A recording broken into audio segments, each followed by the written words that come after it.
Hello दोस्तों, welcome back to my YouTube channel. आज के इस वीडियो में हम बात करने वाले हैं इनफर्टिलिटी से रिलेटेड एक समस्या एज़ोस्पर्मिया के बारे में, जिसके बारे में लोगों का दिमाग ये है कि ये कंडीशन ट्रीटेबल नहीं है।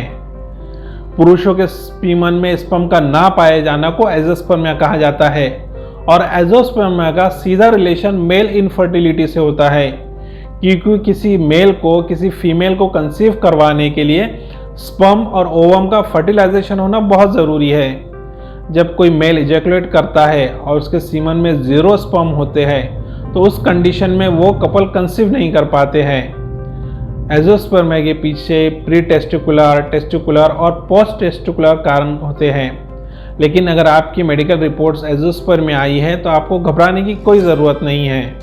हम होम्योपैथिक दवाइयों की मदद से इस समस्या का हल जड़ से निकाल सकते हैं।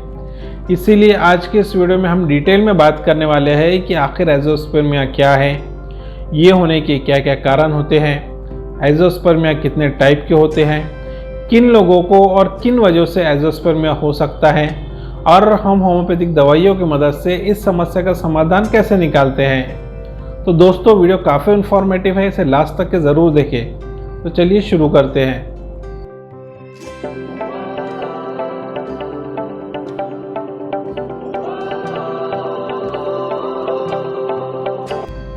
दोस्तों, सबसे पहले समझते हैं कि आखिर एज़ोस्पर्मिया क्या है। एज़ोस्पर्मिया ये एक ऐसी मेडिकल कंडीशन है जहां किसी मेल के वीर्य में शुक्राणु बिल्कुल भी नहीं होते हैं। लगभग 20% पुरुषों में ये कंडीशन पाई जाती है। एज़ोस्पर्मिया का मतलब होता है नो स्पर्म काउंट या 0 स्पर्म काउंट। दोस्तों, एज़ोस्पर्मिया की कंडीशन क्यों डेवलप होती है, ये जानने के लिए आपको स्पर्म प्रोडक्शन और स्पर्म ट्रांसफॉर्म कैसे होता है ये जानना ज़रूरी है। इसके लिए समझते हैं कि स्पर्म प्रोडक्शन और ट्रांसफॉर्मेशन का सिस्टम हमारे जिस्म में किस तरीके से बने हुआ है। दोस्तों, इंसानी जिस्म की संरचना देखी जाए तो पुरुषों को स्क्रोटम में 2 टेस्टिस होते हैं जहाँ से स्पर्म प्रोडक्शन होता है। प्यूबर्टी में स्पर्म प्रोडक्शन शुरू हो जाता है और फिर नियमित रूप से करोड़ों की संख्या में स्पर्म प्रोडक्शन होते रहते हैं। ये स्पर्म प्रोडक्शन पुरुषों को प्रजनन क्षमता प्रदान करते हैं। बहुत से पुरुषों में ये स्पर्म प्रोडक्शन की प्रोसेस जिंदगी भर चलते रहती है। स्पर्म प्रोड्यूस होने के बाद वो एक नर्व यानी नाली के जरिए सेमिनिकल वेसिकल्स में ट्रांसफ़र किए जाते हैं और इस नर्व को वास डिफरेंस कहा जाता है। जब भी कोई मेल इंटरकोर्स करता है तो वो उस वक्त ये स्पर्म पेनिस के द्वारा बाहर रिलीज कर लेता है। इजैकुलेशन के दौरान ये बाहर निकलते हैं। ये तो भी आम प्रोसेस। अब समझते हैं कि एज़ोस्पर्मिया की कंडीशन डेवलप होने के क्या कारण हो सकते हैं। दोस्तों, इसके बाद समझना हमें ज़रूरी है कि नील स्पर्म के प्रकार के बारे में। स्पर्म प्रोडक्शन और कार्य तो हमने देख लिया, इससे ये हमें समझ आता है कि नील शुक्राणु के 2 कारण हो सकते हैं। या तो स्पर्म प्रोडक्शन सही से नहीं हो पा रहा है या फिर स्पर्म प्रोड्यूस तो सही से हो रहा है लेकिन पेनिस के जरिए बाहर निकलने में दिक्कत आ रही है। इस तरीके के 2 अलग अलग टाइप के पेशेंट्स हमें देखने को मिलते हैं। इसमें पहला होता है ऑब्स्ट्रक्टिव एज़ोस्पर्मिया। जब स्पर्म प्रोडक्शन अच्छे से होता है लेकिन स्पर्म को पेनिस तक का सफ़र कर पाने में दिक्कतें आती है तो इस कंडीशन को ऑब्स्ट्रक्टिव एज़ोस्पर्मिया कहा जाता है। यानी इसमें ऑब्स्ट्रक्टिव नालिका होती है जो वास डिफरेंस में ब्लॉकेज पैदा करके स्पर्म को पेनिस तक नहीं पहुंचने देती है। एज़ोस्पर्मिया का दूसरा टाइप होता है दोस्तों नॉन ऑब्स्ट्रक्टिव एज़ोस्पर्मिया। इस कंडीशन में स्पर्म प्रोडक्शन ही नहीं होता है। इसके लिए इस मेल में 0 शुक्राणु पाए जाते हैं। ये ज़्यादातर पाई जाने वाली समस्या है और लगभग इनफर्टिलिटी से जुड़े 85% मामले पुरुषों में स्पर्म प्रोडक्शन नहीं होता है या फिर बहुत कम होता है। इस वजह से सीमन में उनके स्पर्म नहीं होता है। दोस्तों, नॉन ऑब्स्ट्रक्टिव एज़ोस्पर्मिया के 2 टाइप होते हैं। पहला होता है प्री टेस्टिकुलर एज़ोस्पर्मिया। इस कंडीशन में पुरुष का स्क्रोटम बिल्कुल आम होता है परंतु वो शुक्राणु नहीं बना पाता है। यह एज़ोस्पर्मिया का बिल्कुल अलग टाइप है जो बहुत कम बार देखने को मिलता है। और दूसरा टाइप है टेस्टिकुलर एज़ोस्पर्मिया। इसमें पुरुषों का स्क्रोटम सामान्य नहीं होता है। स्क्रोटम में किसी इन्फेक्शन या संक्रमण के कारण वायरस से अफेक्टेड होता है, इस कारण उससे इन्फेक्शन हो जाता है और वहाँ सूजन भी आ जाती है। दोस्तों एक हेल्दी मेल अपने हेल्दी टेस्टिकल की कंडीशन में एक दिन में एक टेस्टिस में करीब 2 करोड़ से ज़्यादा स्पर्म प्रोड्यूस करता है। एक सेकंड में 1500 स्पर्म प्रोड्यूस होते हैं। 24 घंटे में 70 से 150 मिलियन स्पर्म प्रोड्यूस होते रहते हैं। और दोस्तों एक वक्त के सेक्सुअल इंटरजैकुलेशन के दौरान एक मेल 20 से 1.5 मिलियन स्पर्म बाहर रिलीज करता है और नॉर्मल स्पर्म रेंज एक मेल की 15 से 20 मिलियन होती है। दोस्तों इसके बाद समझते हैं एंजियोस्पर्मिया के होने के कारण के बारे में। एंजियोस्पर्मिया होने का सीधा कारण सीधे एंजियोस्पर्मिया के टाइप पे डिपेंड करता है, जैसे कि ऑब्स्ट्रक्टिव एंजियोस्पर्मिया और नॉन ऑब्स्ट्रक्टिव एंजियोस्पर्मिया होने के कारण अलग अलग हो सकते हैं। पहले समझते हैं कि आखिर ऑब्स्ट्रक्टिव एंजियोस्पर्मिया होने के कारण क्या हो सकते हैं। ऑब्स्ट्रक्टिव एंजियोस्पर्मिया में पेशेंट का वास डिफरेंस, एपिडिडिमिस और इजैकुलेट डक्ट्स में डिस्टर्बेंस होते हैं, जिसके कारण उसे ये प्रॉब्लम होती है। ये डिस्टर्बेंस मरीज को बहुत बार उस हिस्से में चोट लगने के कारण या उस हिस्से में इन्फेक्शन हो जाने के कारण या वहाँ पर कुछ जलन रहने के कारण या पेल्विक सर्जरी के कारण या वहाँ पर कोई सिस्ट रहने के कारण या मेल्स में पुरुष नसबंदी की सर्जरी करने के कारण हो सकते हैं, या कोई सिस्टेमिक फाइब्रोसिस डिसीज़ के कारण भी ये डिसऑर्डर होते हैं, जिसके कारण या तो वास डिफरेंस ही नहीं बनता है मरीज़ में या मरीज़ को वास डिफरेंस ब्लॉक हो जाता है। बहुत बार ये कंडीशन ज़्यादा बुखार आने या इन्फ्लेमेशन के कारण भी हो सकती है। दोस्तों ऑब्स्ट्रक्टिव एंजियोस्पर्मिया इन कारणों से हो सकता है। इसके बाद बस समझते हैं कि नॉन ऑब्स्ट्रक्टिव एंजियोस्पर्मिया होने के क्या कारण हो सकते हैं, कि आखिर ऐसी कौन सी वजह है जो मरीज़ में नॉन ऑब्स्ट्रक्टिव एंजियोस्पर्मिया डेवलप कर लेती है। नॉन ऑब्स्ट्रक्टिव एंजियोस्पर्मिया के पीछे हमारे जेनेटिक कारणीभूत होते हैं। इसमें होता है कल्पन सिंड्रोम।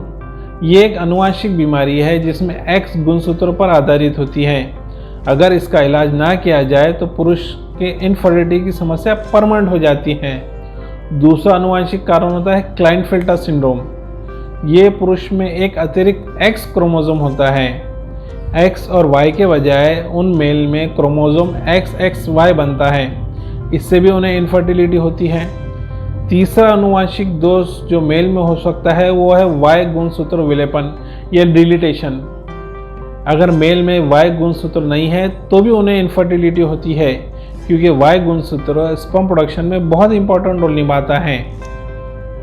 दोस्तों एंजियोस्पर्मिया होने के पीछे हार्मोनल इम्बैलेंस और एंडोक्राइनल डिसऑर्डर्स भी कई बार कारणीभूत हो सकते हैं, जैसे कि बॉडी में HCG हार्मोन यानी हाइपर वो गोनाडोट्रोपिन हार्मोन का प्रोडक्शन नहीं होना, या इजैकुलेशन की प्रॉब्लम्स होना, या मरीज़ को इरेक्टाइल डिसफंक्शन रहना, या मरीज़ को रिट्रोग्रेड इजैकुलेशन हो जाना, जिसमें स्पर्म पेनिस में ट्रांसफ़र होने के बजाय पीछे यूरिनरी ब्लैडर में चले जाता है और यूरिन में स्पर्म देखने को मिलते हैं। दोस्तों एंजियोस्पर्मिया बहुत बार मेडिकल पेशेंट के टेस्टिकुलर कारणों से भी हो सकता है। कई बार टेस्टिकुलर बीमारी के कारण भी मरीज़ को एंजियोस्पर्मिया होता है, जैसे कि मरीज़ को एक अंडकोश की एब्सेंस ही रहना जिसे एंचेरिया कहा जाता है, या क्रिप्टोकैनेडिज्म की कंडीशन रहना जैसे कि मरीज़ में टेस्टिकल्स ही नहीं दिखाई देना, या सटोरली सेल ओनली सिंड्रोम नाम की बीमारी होना जिसमें मरीज़ टेस्टिकल द्वारा जीवित स्पर्म नहीं बना पाता है। इन समस्याओं के अलावा टेस्टिकुलर टॉर्जन या ट्यूमर यानी टेस्टिकल्स का घूम जाना या उसमें कोई ट्यूमर रहने के कारण भी मरीज़ में एंजियोस्पर्मिया हो सकता है। इसके अलावा बहुत बार मरीज़ में डायबिटीज़, लिवर सिरोसिस या वेरिकोसिस जैसी बीमारी के होने के कारण भी मरीज़ को एंजियोस्पर्मिया हो जाता है। दोस्तों इसके बाद समझते हैं एंजियोस्पर्मिया के लक्षणों के बारे में, जैसे कि ये इनफर्टिलिटी की सबसे आम प्रॉब्लम है, जिसमें इनफर्टिलिटी ही सबसे बड़ा लक्षण होता है। इसके अलावा मेल को पेशाब करते वक्त दर्द महसूस हो सकता है और इजैकुलेशन में भी दर्द महसूस हो सकता है। दोस्तों इसके बाद समझते हैं कि नील शुक्राणु के डायग्नोसिस कैसे किया जाए, कैसा पकड़ा जाए कि आखिर मरीज़ को एंजियोस्पर्मिया क्यों हुआ है। इसके लिए वो कुछ ब्लड टेस्ट की मदद ले सकता है, जैसे कि टेस्टोस्टेरोन हार्मोन की मदद ले सकता है। ब्लड में मरीज़ के testosterone hormone, FSH hormone, luteinising hormone, इन हार्मोन्स की टेस्टिंग करवानी होनी है। वहीं जेनेटिक टेस्टिंग और अल्ट्रा पेट की अल्ट्रासाउंड सोनोग्राफी, जिस सोनोग्राफी में ख़ास तौर पर पेनिस और स्क्रोटम की सोनोग्राफी शामिल है, जिससे हमें ये समझ सकता है कि मेल का पेनिस का साइज, टेस्टिकल में कोई ट्यूमर, ब्लॉकेज या वेरिकोसिल्स तो नहीं है। दोस्तों इसके बाद बात करते हैं कि किन खाने की चीज़ों से मेल का स्पर्म काउंट घटता है। जैसे कि कुछ फूड्स जैसे कि pizza, French sweet, soda, fast food, मैदा, इन चीज़ों से मेल का सेक्स का स्पर्म काउंट कम हो सकता है। वहीं कुछ ऐसे फूड्स हैं जिनके इस्तेमाल से आप अपने स्पर्म प्रोडक्शन को बढ़ा सकते हैं, जैसे कि folic acid, vitamin A, vitamin B, vitamin E, allicin, bromelain, amino acid, omega 3, lycopene, ये चीज़ स्पर्म प्रोडक्शन को बढ़ाने में मदद करते हैं। इसके लिए ज़रूरी है कि आप अपनी डाइट में टमाटर, अखरोट, गाजर, लहसुन, डार्क चॉकलेट, अंडा इन्हें ज़रूर शामिल करें। समय पर नींद लें, समय पर डाइट लें और अल्कोहल, स्मोकिंग वाली चीज़ों से दूर रहें।